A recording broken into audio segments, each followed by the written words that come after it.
साप असतो असं मला माझी आजी म्हणायची, पण आता या वयात कळते जगातील केवळ 2% नवरेच हे विषारी साप असतात, बाकी सगळेच बिचारे बिनविषारी असतात.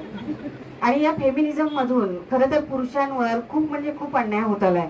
मध्यंतरी देह माझा हळद तुझ्या नावाची, हात माझे मेहंदी तुझ्या नावाची, ती कविता ऐकून अक्षरशः डोळे पाण्यानं भरत होते आणि खरंच असं वाटत होतं की पुरुषांवर खरोखर फार काहीतरी अन्याय होतोय.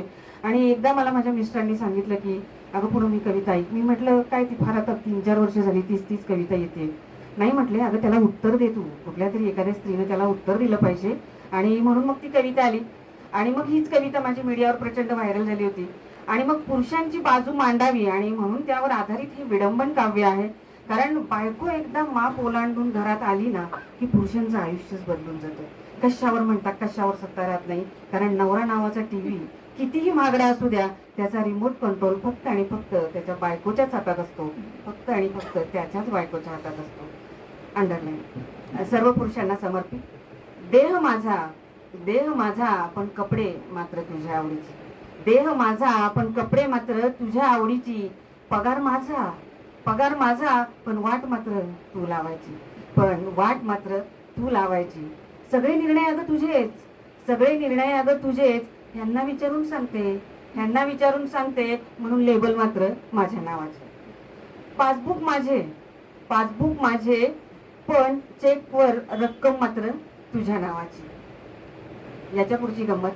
जमीनही माझी सातबाराही माझा, जमीनही माझी सातबाराही माझा, पण ऊस बिल मात्र तुझ्या नावाचे. घर माझं, घर माझं हप्ते मी फेडायचे, पण घरावर सत्ता फक्त आणि फक्त तुझ्या नजरेची.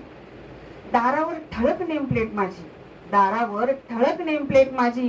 केवळ अगं नामधारी मी, केवळ अगं नामधारी मी, सत्ता मात्र तूच उपभोगायची. आपल्या मुलांना नाव माझे, आपल्या मुलांना नाव माझे, पण त्यातही गटबाजी तुझीच असायची, पण त्यातही गटबाजी तुझीच असायची. तिजोरी माझी, तिजोरी माझी पण तिच्या किल्लीची गाठ मात्र तुझ्या पदराशी, पण तिच्या किल्लीची गाठ मात्र तुझ्या पदराशी. कान धरून माफी मागतो नेहमीच मी तुझी, कान धरून माफी मागतो नेहमीच मी तुझी. चूक नेहमी तुझीच पण नाक मात्र मी घासायचे, पण नाक मात्र मी घासायचे. कितीही बांधावे मखर तुला, कितीही बांधावे मखर तुला, तरीही मी म्हणून टिकले, तरीही मी म्हणून टिकले. असं सगळीकडे सांगत तूच फिरायची, असं सगळीकडे सांगत तूच फिरायची. धन्यवाद.